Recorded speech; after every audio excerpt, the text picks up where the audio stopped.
Olá, você telespectadora, olá, você telespectador da TV Cultura Litoral. A partir de agora você acompanha a edição desta segunda-feira do Opinião 2.0.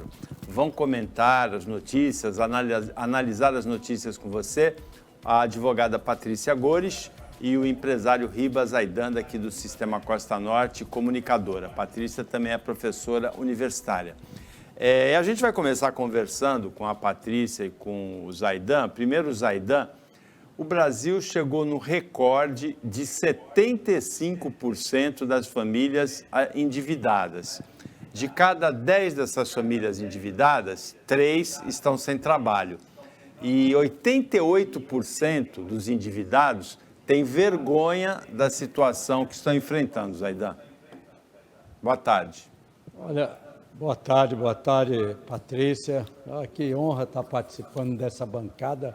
Com você eu já estou acostumado, com a Patrícia é uma honra, viu? É recíproco, não é, Patrícia? Essa Falar. honra é recíproca, não é, Patrícia? Com certeza, a honra é minha. Olha, Paulinho, obrigado, Patrícia. Paulinho, a gente não é um privilégio só do Brasil essa miséria.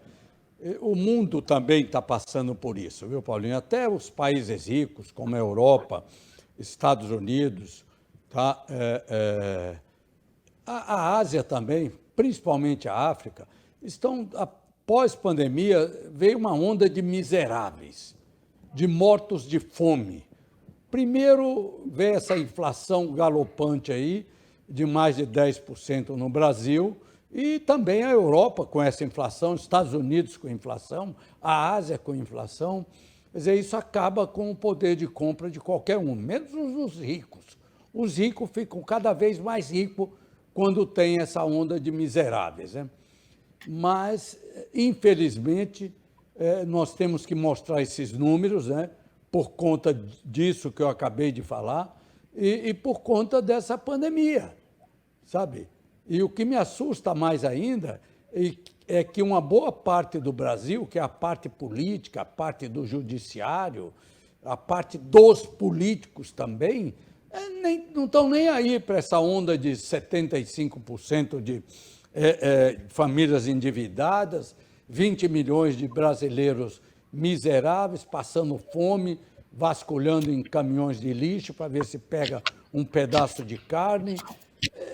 Não tem jeito, eu não sei como sair disso. O Brasil precisaria investir mais nessa questão do social.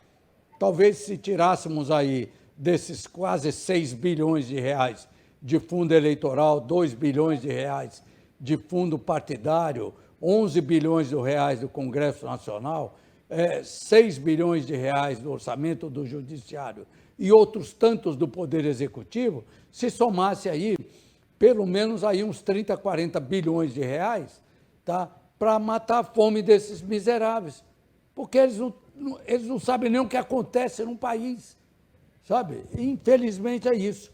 Gostaria que se pensasse diferente nesse país. Se discute quanto vai se fazer de emendas secretas, de orçamento secreto, que já chegou aí a mais de 30 bilhões de reais de emendas do relator do orçamento secreto, que ninguém sabe quem é o autor da emenda, para onde foi a emenda. Pega esse dinheiro, porque esse dinheiro nós todos sabemos. E o relatório do CGU e da Polícia Federal já falou que foi para alguns municípios aí e que está sendo apurado, que vai ver que desses mais de 30 bilhões de reais de emenda, uma boa parte voltou para o bolso dos parlamentares que indicaram a emenda.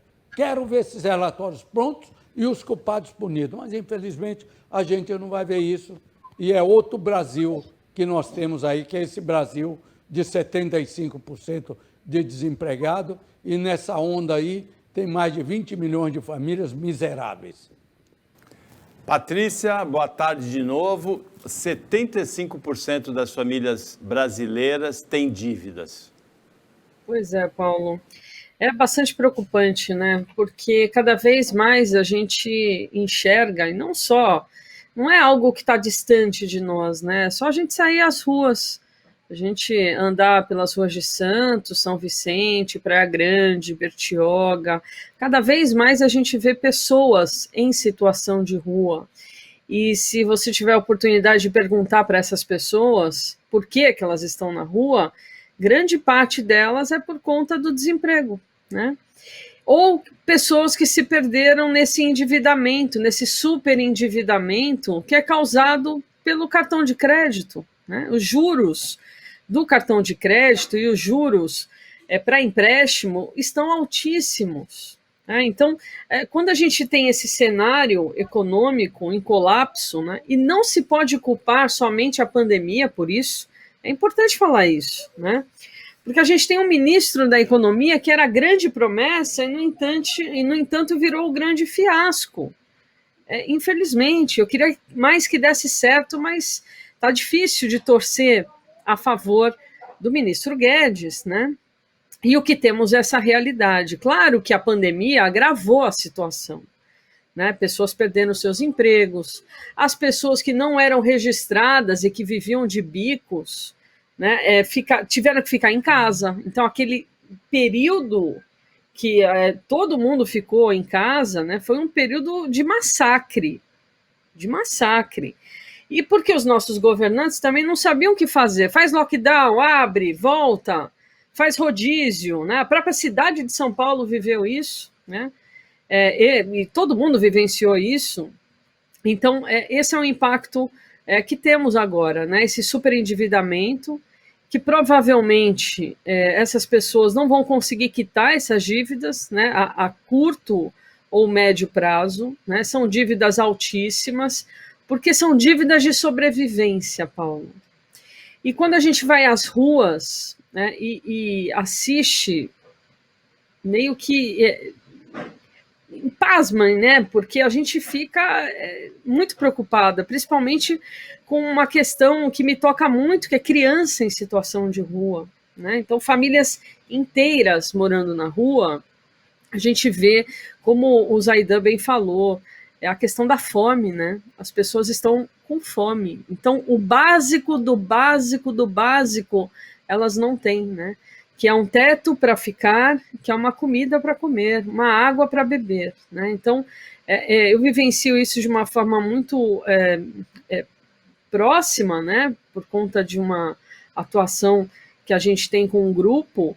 E cada vez mais o que a gente ouve é isso, né? Pessoas que saíram porque perderam seus empregos e vira uma bola de neve, vira aquela dívida impagável, né? Então, realmente o Brasil precisa dar essa guinada, e como o Zaidan muito bem disse, que aliás, por várias manhãs, viu, Paulo?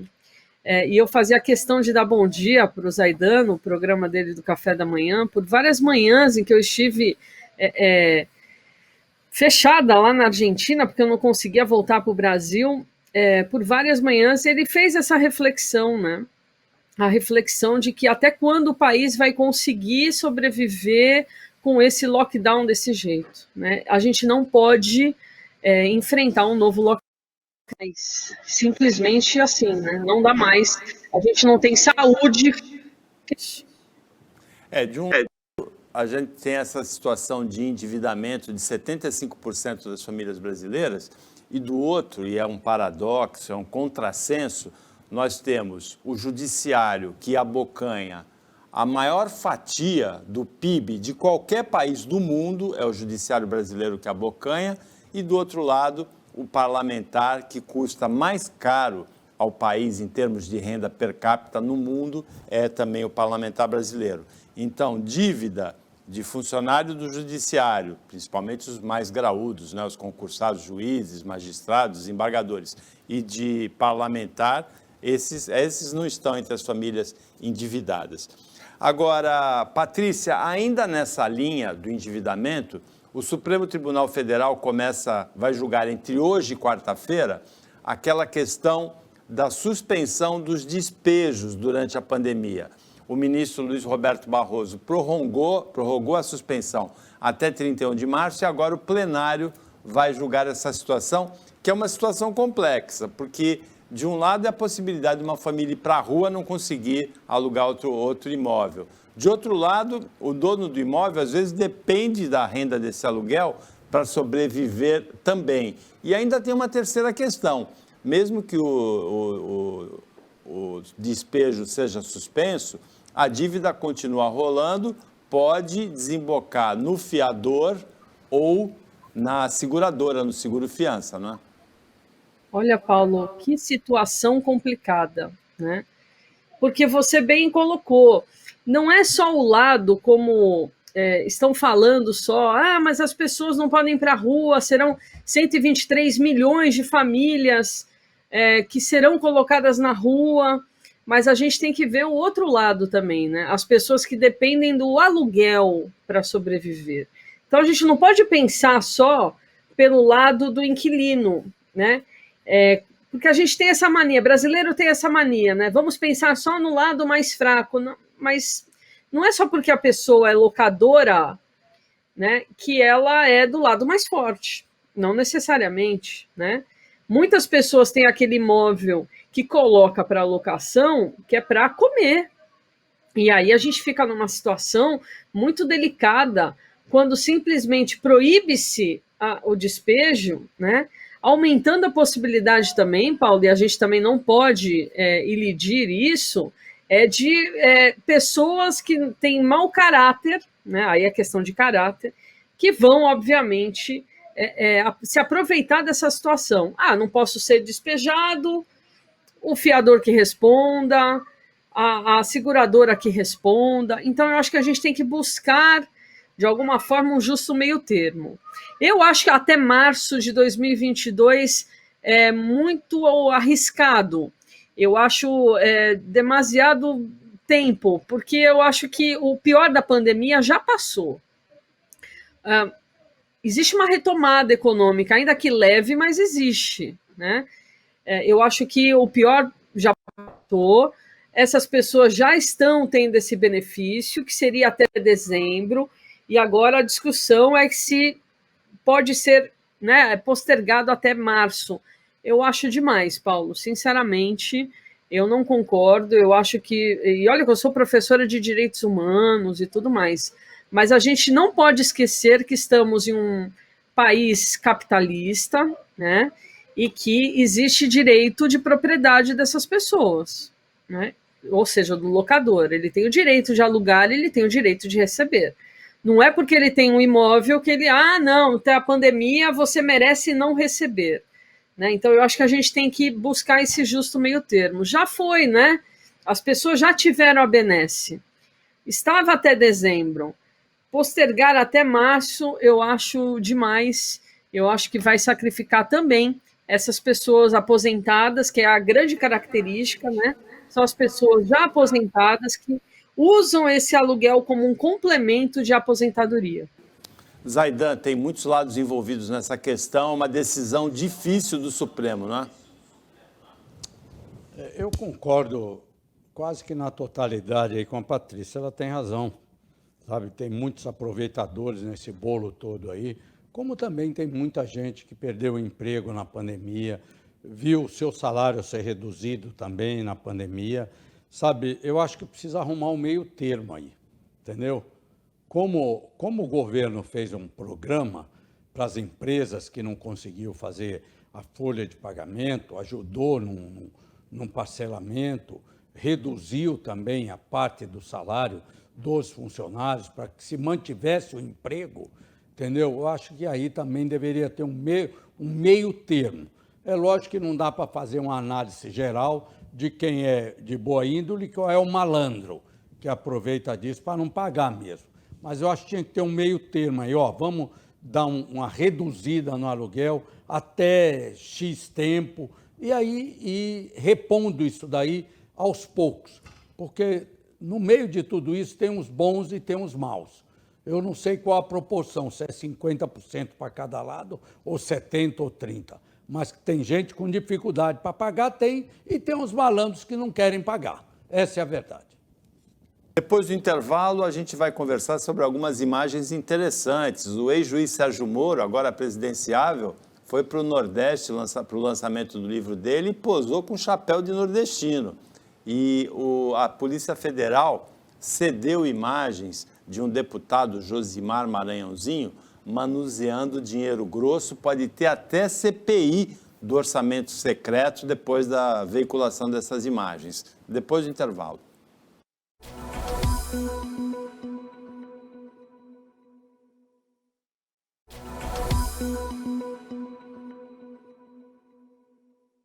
Voltando com a Opinião 2.0 desta segunda-feira, o Ribas Aidan, empresário do Sistema Costa Norte, comunicador, e a Patrícia Gorich, advogada, professora universitária, estão analisando as notícias com você. Nós anunciamos, antes do intervalo, 2 imagens. Uma delas é do ex-juiz, ex-ministro da Justiça no governo Bolsonaro, Sérgio Moro, pré-candidato do Podemos. Olha lá, a imagem do Sérgio Moro de chapéu, Aidan de chapéu de nordestino. Há um tempo atrás, no século passado, o ex-presidente Fernando Henrique Cardoso, como candidato, ele foi no Nordeste, comeu buchada de bode e teve uma diarreia, uma disenteria. O Moro foi mais cuidadoso, não é, Zaidan? Falar uma coisa para você, viu? É até cômico isso, viu? Juiz Sérgio Moro, nossa senhora, isso é uma esculhambação da política brasileira, viu? Não que ele não tenha direito de ser candidato, lógico, todo mundo tem que ser direito, até o Lula foi candidato, ganhou a eleição, se reelegeu, elegeu um poste, reelegeu o poste, sabe? Mas, pô, seja você, Sérgio Moro, sabe? Seja você. Será que você vai comer uma buchada também? Eu duvido que você vai comer uma buchada, velho. Eu duvido. Nem o cheiro da buchada você aguenta, sabe? Aí a carinha dele. Meu Deus, Paulo, sem comentário, viu, Paulo? Sem comentário. Patrícia, eu li uma análise nesse fim de semana de um comentarista político. Ele diz que o Sérgio Moro entrou na campanha, surpreendentemente para quem não é político, com muito apetite e com direcionamento, com rumo. E que ele tem surpreendido nas declarações, nas ações dele, pela contundência e pela estratégia. Será que esse chapéu entra nessa análise, Patrícia? Ah, com certeza. É o chapéu, é o pastelzinho, é a foto com a criança. Tudo isso faz parte do enredo, né? Enredo, e todos os políticos fazem isso, o Paulo. A gente não pode falar só do Moro, né? Como você bem lembrou, Fernando Henrique fez isso, Lula fez isso, Dilma fez isso, Bolsonaro fez isso, e vão fazer de novo. Vão tirar fotinha com o chapéuzinho, vão tirar fotinha comendo pastel, vão tirar fotinha abraçando as crianças. Isso faz parte do chãozinho de quem quer ser candidato a presidente ou qualquer outra coisa. Todo mundo faz isso. Todos os prefeituráveis, né, fazem isso também. A grande questão é a seguinte: o que ele vai trazer de novo, né? O que ele vai trazer de diferente? Porque eu volto a falar aqui, não adianta ser contundente na fala, na campanha e na vida real, agir como ele agiu enquanto ministro, né? Claro que ele chegou junto com o presidente da República, né, com uma promessa do COAF. Promessa esta que não foi cumprida. O presidente da República pensou exclusivamente nos seus filhos e não no país, e tirou-lhe o COAF. A gente não pode esquecer isso. A gente também não pode esquecer que houve aí mudança do comando da Polícia Federal, pensando também nos filhos do presidente. Agora, a gente também não pode esquecer, e a gente é crítica de ambos os lados, Bolsonaro, Lula, Moro, fez errado, a gente critica, né? Até porque eu não tenho político de estimação, nem de esquerda nem de direita. A minha crítica aqui ao Moro fica com relação àquela reunião, né, ministerial que ele teve junto com o presidente da República e que a gente ouviu, pasmo, né, todas aquelas atrocidades que foram faladas, e o ministro da Justiça caladinho, com carinha feia, sim, mas ao lado do presidente. Então não adianta sumir do país, ir embora do país, ficar um ano calado e voltar em plena campanha eleitoral e ser contundente, Paulo. As pessoas têm que ser contundentes na fala e na vida. O Bolsonaro não fez apenas uma mudança na Polícia Federal, ele fez pelo menos 20 mudanças na Polícia Federal, recorde absoluto entre presidentes da República, e quase todos os delegados afastados pelo Bolsonaro, por coincidência, investigavam bolsonaristas. Agora, tem uma imagem bem pior que a do Sérgio Moro de chapéu de nordestino, que é a do deputado Josimar Maranhãozinho, do PL, o partido ao qual o Bolsonaro acabou de se filiar.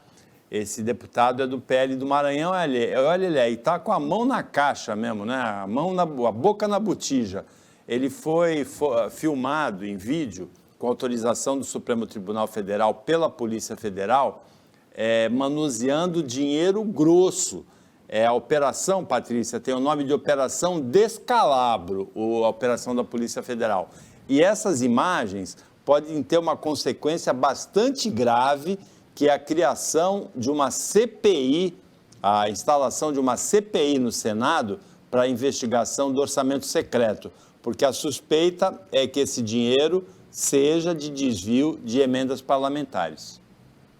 Então, Paulo, aquilo que o presidente da República, em plena campanha eleitoral, falou que jamais se uniria ao Centrão, está junto com o Centrão. Ele até se filiou a um partido do Valdemar da Costa Neto. Né? É só ver a ficha corrida dele. É inacreditável que aquele que se dizia impoluto está junto com Valdemar da Costa Neto. E este deputado aí, com dinheiro, com um maço grosso de dinheiro, né? Ele faz parte, né, dessa equipe, desse orçamento secreto. Por que secreto? Porque ele não é muito aberto, né? Eles fazem questão de não deixar muito às claras para onde foi essa grana toda, esses 3 bilhões de reais que foram distribuídas, né? E aquilo mesmo que o presidente tinha falado que não faria, hein? Que era a política do toma lá, dá cá. Essa é a política do toma lá, dá cá. É esse dinheiro que iria como emenda parlamentar para as prefeituras, para as bases dos parlamentares, mas que, na verdade, volta para esses mesmos parlamentares. E esse dinheiro é fruto disso, Paulo. Não é coincidência que este senhor esteja envolvido, né, nessa questão. A grande reflexão é a seguinte: por que a gente não tem estadistas, né? Eu volto a essa reflexão que eu fiz na semana passada. A gente não tem um presidente da República que pense no país. Ele sempre age dessa mesma forma. Ele pensa nas próximas eleições, então ele precisa de base. Então eu vou me unir ao Centrão, aquele mesmo Centrão que eu não me uniria, mas eu vou me unir porque eu quero ficar no poder. Eu vou proteger os meus filhos a qualquer custo, vou proteger meus filhos, por mais errado que eles sejam, né? E vou fazer a política do toma lá, dá cá, vou me unir ao PL, um partido muito corrupto, que todos nós sabemos, Paulo. Então, infelizmente, não foi dessa vez que a gente teve um estadista de verdade que pensa no Brasil para o futuro e não para o seu próprio bolso, nem para suas próprias benesses. Essas imagens do deputado, elas são do ano passado, agosto de 2020. O deputado Hugo Leal, que é o relator do orçamento, é deputado do PSD do Rio de Janeiro, ele destinou para o orçamento secreto, emendas do relator, é o nome certo, 16,2 bilhões de reais para 2022, que, aliás, é um pouco menos do que foi destinado nesse ano, 16,8 bilhões de reais, contrariando, assim, totalmente, Zaidan, um princípio constitucional da transparência, não é? Exatamente, né, Paulo? De transparente nada tem o Congresso, né? O Congresso não tem nada de transparente. Quem circula aqueles cafezinhos lá da Câmara e do Senado sabe que transparência ali é zero. Né? Ali é balcão de negócio, fazer negócios ali. Né? E isso é uma esculhambação total, essa questão de emendas do orçamento secreto. Já tem as emendas parlamentares, cada parlamentar tem direito a 15 milhões de reais por ano, né? Para ele, depois tem mais as emendas de bancada, são quantias tremendas, sabe? Aquela coisa de bilhões, entende? E aí, fora isso, tem essas emendas do orçamento secreto, que é destinado pelo relator, que acaba esculhambando cada vez mais. Eu não duvido que isso daí foi do ano passado, porque esse orçamento secreto chamado aí, não é agora do capitão Cavalão, não. Isso vem de anos aí, vem de Fernando Henrique, de Lula, sabe? É que a oposição agora, a esquerda não está no poder, então ela denuncia tudo, coisa que a direita, quando não estava no poder, não fazia, sabe? Mas tem que acabar com isso. Tem que ser transparente. Esse dinheiro não é deles, esse dinheiro é nosso. Nós trabalhamos, nós empresários, o trabalhador que é descontado da sua folha de pagamento, quase 100% do que ele ganha a gente paga para o governo. Aí depois o trabalhador paga mais da folha dele o imposto de renda, quando ele é descontado ou quando vai declarar. Esse dinheiro, o Estado não tem R$1 disso. É tudo nosso esse dinheiro. Aí os caras fazem isso daí. Esses não sei quantos milhões, esse vagabundo aí, desse deputado aí, tem aqueles 51 ou 52 milhões daquele Gedel lá, os irmãos Gedel lá da Bahia, encontrado num apartamento. De onde foi esse dinheiro? Eles plantaram uma árvore de dinheiro? Isso é tudo fruto de roubo, de desvio, de corrupção, sabe? E que parece que não acaba. Isso é uma desgraça, é uma praga nesse país. A gente sabe, todo mundo tem corrupção, o mundo inteiro, mas em proporções desastrosas, só no Brasil tem. Tirando fora esse país comunista, como a China, como Angola, como Cuba, como a Rússia, sabe?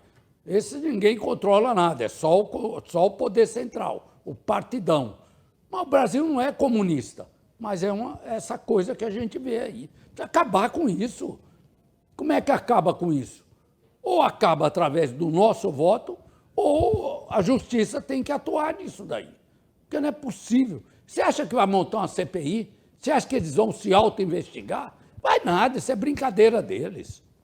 É muito importante que seja feita uma lista de deputados e também senadores que tiveram direito a emendas secretas, né, emendas do relator no orçamento secreto, para que seja fixada, para que todo mundo fique sabendo e evite votar nesse tipo de parlamentar nas próximas eleições, porque não adianta só eleger o presidente da República, o governador, tem que eleger também direito deputado, porque senão fica essa negociação toda e o país não anda. Em Praia Grande, Patrícia, aconteceram 2 casos estranhos. Um não tão estranho, mas que deveria ser de toda maneira evitado, né? Uma mulher sofreu importunação sexual, passaram a mão no corpo dela, enquanto ela tá lá a imagem, né? O cara passando a mão na mulher, ela de bicicleta. Em São Paulo, há pouco tempo, uma mulher caiu da bicicleta, se machucou pelo mesmo tipo de importunação sexual. E teve corrida de charrete, que levou medo e susto para os moradores de Praia Grande no sábado. Então, importunação sexual de um lado, corrida de charrete puxada por cavalo, está aí a imagem, também do outro, invadindo até a ciclovia também, os 2 em Praia Grande na semana passada. A corrida foi no sábado. Bom, com relação à questão da mulher, né? Não é mimimi, Paulo, quando a gente fala que a gente sai de casa e a gente não tem sossego, né? E olha, não adianta falar também, é a roupa que ela estava usando. Ela está usando uma roupa de trabalho, né? Então não tem nada a ver. Isso é até uma fala machista, né? Mas normalmente as pessoas têm essa retórica. É lamentável que a gente, em pleno século XXI, ainda encontre homens como homem com comportamento de homem das cavernas, né? sem respeito. Parece que esse ser humano, aí, esse sujeito não teve mãe, não tem irmã, né? Que não respeite o ser humano, né?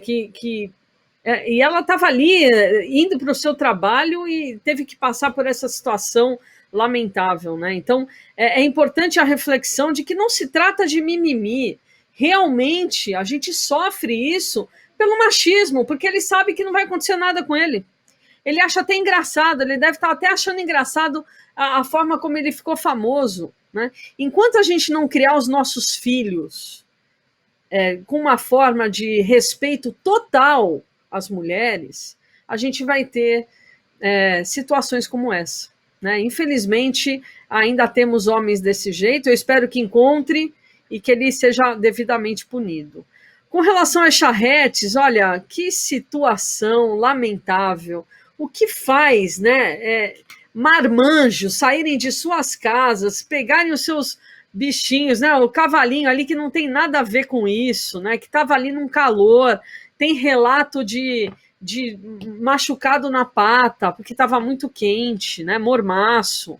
Além da questão sonora, Paulo, eu vi o vídeo ouvindo funk nas alturas, né? Sem respeito à ciclovia, sem respeito à praia, colocando aí em perigo, né? Porque são cavalos de grande porte, a gente está vendo, não é pônei, né? Então, colocando em perigo a vida também das pessoas que estavam ali na praia, né? Também das pessoas que estavam transitando nos seus carros, ou seja, é um absurdo de ponta a ponta. E a gente não pode esquecer que a gente tem lei no Brasil de maus tratos contra animais. A gente tem na nossa Constituição Federal um artigo que protege os animais, né? Então a gente tem que ter esse olhar do século XXI de que os animais eles têm também direitos, né? São o que a gente chama de liberdades. Então esse animalzinho ele está no ambiente dele, ele está confortável ouvindo funk nas alturas, ele está confortável o tempo todo carregando peso no calor, né? Enquanto os seus donos estão ali enchendo a cara, bebendo, fazendo arruaça, que era o vídeo que eu vi, né? E lembrando que já em muitas cidades charrete é proibida. Se não me falha a memória, em Santos já é. Não sei se em Praia Grande é. Então, assim, as pessoas têm que ser multadas para que não voltem nunca mais e para que isso seja desestimulado, né? Porque o animal, a gente tem que ver o bem-estar do animal. Ele não está ali numa situação confortável, ele não estava sendo bem alimentado, ele provavelmente estava com sede, com calor e com desconforto sonoro, com certeza, além do desconforto térmico, Paulo. Zaidan, as duas atitudes, passar a mão na mulher na bicicleta ou promover uma corrida de charrete puxada por cavalo, é coisa de quem não tem o que fazer. A pena para isso, tem que identificar, a pena é obrigar a trabalhar, não é? Porque quem trabalha não tem esse tipo de ideia, tem, Zaidan? Não tem mesmo, né, cara? Eu gostaria de perguntar aí, onde está a Sociedade Protetora dos Animais aí, que tem uma bela atuação, não atuou aí em Praia Grande contra essa questão dos cavalos puxando charrete aí. Me lembrou o filme Ben-Hur, sabe, aquelas bigas, entendeu? Me lembrou isso, mas aquele tempo era permitido, na Idade Média, os bárbaros, aquelas coisas tudo, né? Agora não, agora tem uma sociedade protetora. Isso aí é uma coisa de doido, sabe? De quem não tem nada o que fazer, ou tem muita coisa para fazer, né? Tem os dois lados da moeda. Eu sou totalmente contra isso daí. Acho que a prefeitura tinha que multar esses caras, aprender esses cavalos, essas charretes, entendeu? Aprender e não soltar mais, não. Põe lá esses cavalos lá na vigilância sanitária, lá, né? Que deve ter uma reserva lá que prende cachorro, gato, essas coisas, põe lá, mas cuida dos cavalos também, não soltar mais para os donos, porque o cara que utiliza-se do animal, talvez seja até um animal que ele utilize durante a semana para catar, fazer reciclagem de lixo, alguma coisa assim, entendeu? E vai e põe esses desmiolado, põe esses cavalos para fazer corrida de charrete. Isso não existe mais, passou esse tempo. Agora, quanto a esse maluco aí que passa a mão aí nas nádegas da mulher de bicicleta, eu vi as imagens aí. Esse cara tinha que ser preso, sabe? Isso é abuso. Tinha que ser preso. Além da importunação sexual, coloca em risco a integridade da mulher, né? Porque pode cair da bicicleta, como já aconteceu em outros episódios. Isso daí, tem que pegar esse cara e prender, e aplicar a lei para ele. Tem que ser um exemplo isso daí. Se ele passa impune, aquele também passou, também vou passar. Também não deve ser difícil de identificar, porque as imagens estão bem claras, as imagens da importunação sexual de que a mulher foi vítima. Olha, fica com a gente para depois do intervalo, porque nós temos muita coisa interessante. Imagens do carro voador. Ainda nos anos 20 desse século, tem carro voador sendo produzido na China, na Suécia e no Brasil pela Embraer. E são imagens bonitas. Tem as imagens do estado de Tuvalu, na Polinésia, que pode desaparecer por causa da elevação do nível do mar. É constituído de 9 ilhas e tem 12 mil famílias. E tem também o semipresidencialismo e o real digital. Tudo no próximo bloco.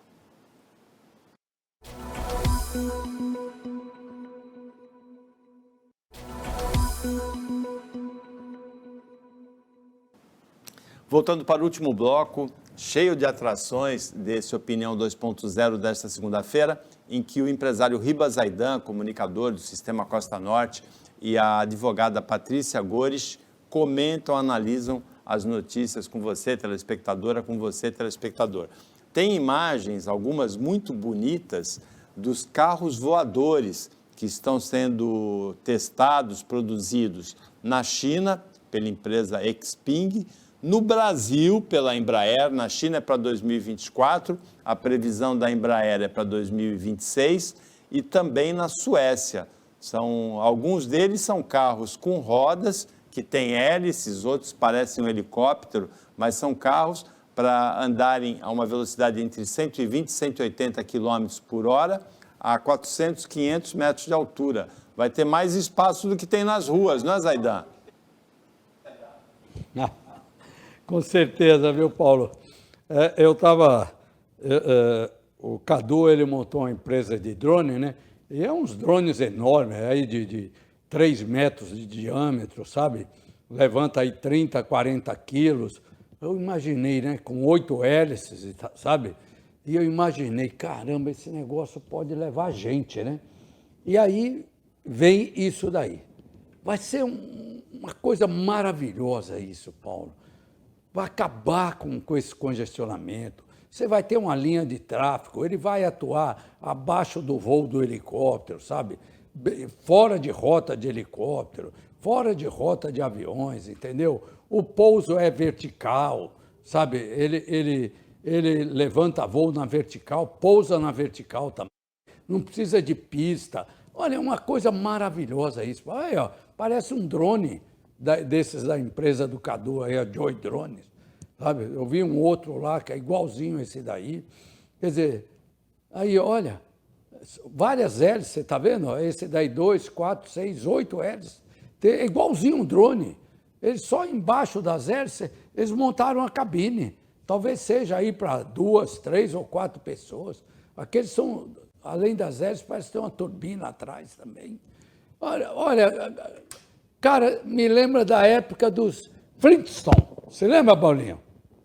Dos Flintstones. Nós vamos voltar, nós vamos ter essa época. Na verdade, Jetsons, eu vou comprar um, Paulinho. Na verdade, o Jetson lá. Jetsons, né? Um seriado futurista de desenho do século passado, em que eles se moviam nesse tipo de carro, exatamente. Até, Patrícia, exatamente. É estranho que a gente, na comunicação, nos últimos 40 anos, tem evoluído muito, né? Hoje tem a ligação em que você vê a pessoa do outro lado, tem a internet, né? Na comunicação a gente evoluiu muito, tudo online, tudo ao vivo, com televisão, rádio, mas nos transportes a gente não tinha evoluído tanto assim. O carro voador representa essa equiparação entre o transporte e a comunicação no avanço científico, não é, Patrícia? Ah, com certeza, Paulo. Só que o que me preocupa ainda é a questão de estrutura das cidades, né? E, obviamente, o preparo das pessoas para pilotar, né? Porque agora vai ser para pilotar esse tipo de nave, carro, né? Então, assim, hoje o que a gente tem nas ruas são aqueles fios aparentes, né? São os postes. O ideal seria, né, como já em muitas cidades nos Estados Unidos, na Alemanha, com fios subterrâneos, né? E, claro, isso evitaria grande parte dos acidentes. Mas é com muita alegria que eu vejo também essa notícia. Eu acho que é uma grande possibilidade de movimentação entre pessoas, né? O grande desafio do transporte é justamente esse e a questão também que preocupa, né? A questão ambiental. Precisa ver qual tipo de combustível que vai ser usado para esse tipo de carro-nave, né?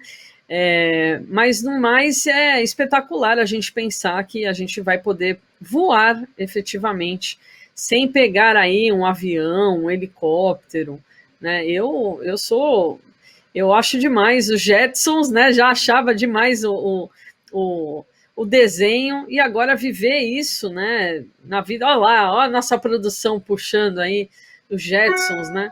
E eu acho sensacional a gente poder viver isso, né? Eu espero estar viva para poder pilotar um bichinho desses, viu? O problema vai ser o dinheiro, né? Porque o carro voador chinês, que é previsto para 2024, o preço dele previsto é na faixa de 140 mil dólares, 755 mil reais. Então, não é para todo mundo, mas rapidamente deve baratear.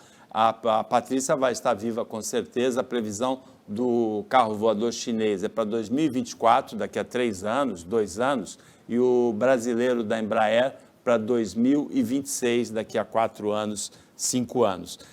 Agora, para quem pensa que aquecimento global, elevação do nível do mar é bobagem, é para o final do século, olha, o estado de Tuvalu, da Polinésia, composto de 9 ilhas, atóis, está ameaçado de desaparecimento, como outras ilhas já apareceram, por conta da elevação do nível do mar, Zaidan. São Aí, 12 mil famílias ameaçadas. Eu não conheço essa parte aí do Pacífico, é Pacífico Sul aí, se eu não me engano. Eu não conheço, mas eu gostaria de conhecer antes que desaparecesse, né? Porque é fantástico isso daí, sabe? Eu li aquele livro, As Aventuras dos Mares do Sul, né? Que com várias ilhas do Pacífico Sul aí, e essa de Tuvalu está aí, que é um conglomerado de ilhas maravilhosa. Olha a cor do mar, Paulinho. É a consequência. Eu acho que essa questão do aquecimento global, né, vai aquecendo as geleiras e vai aumentando o nível do mar. Cara, eu não sei nem o que falar, viu, Paulinho? É uma pena que isso aconteça, entende? A gente vê a Holanda aí fazendo os seus arrecifes artificiais aí, as suas barreiras de contenções, né?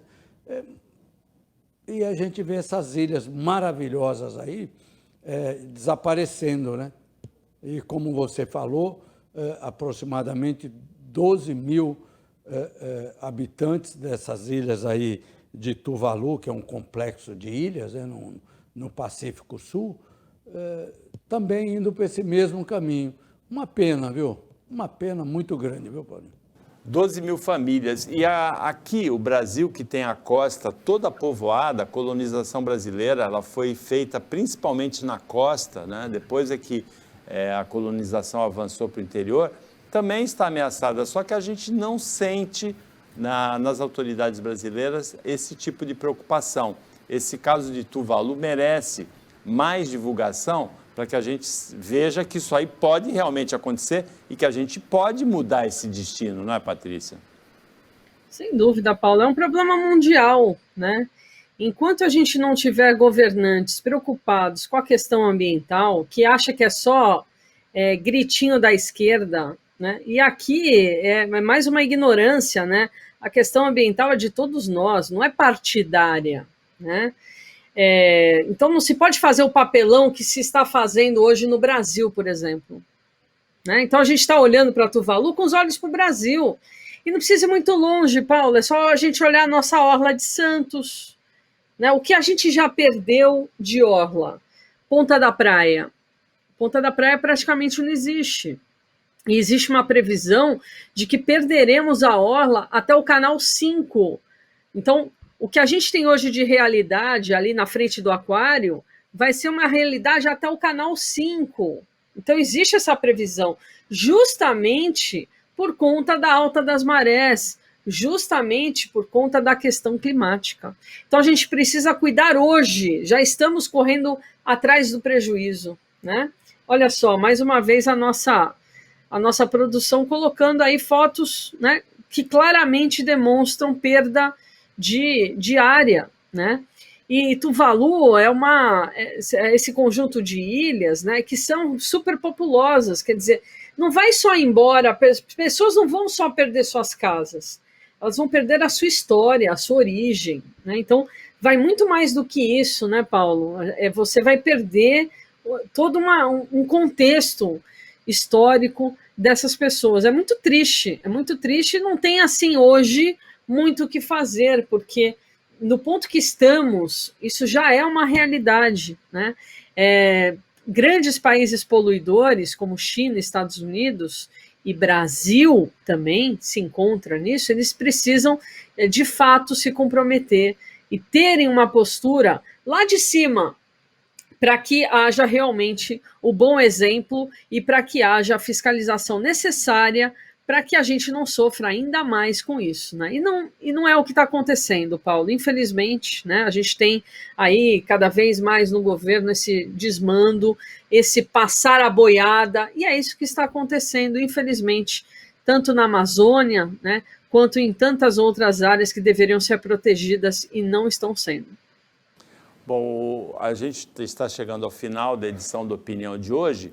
O real digital, a moeda virtual que o Banco Central promete para o ano que vem no Brasil, e o semipresidencialismo que o presidente da Câmara quer pautar também para o ano que vem, uma espécie de parlamentarismo no Brasil, ficam para amanhã. Hoje não deu mais tempo. Nós agradecemos a participação do Ribas Aidan, da Patrícia Gores, o trabalho da equipe técnica de jornalismo do Sistema Costa Norte, e agradecemos principalmente a você, telespectadora, você, telespectador, que acompanhou a gente mais essa edição. Até amanhã, nesse mesmo horário, de 15 para as 2 da tarde, ou de meia-noite na reapresentação à noite, hoje um pouquinho mais tarde por conta do Roda Viva, e uma ótima semana para você que você merece.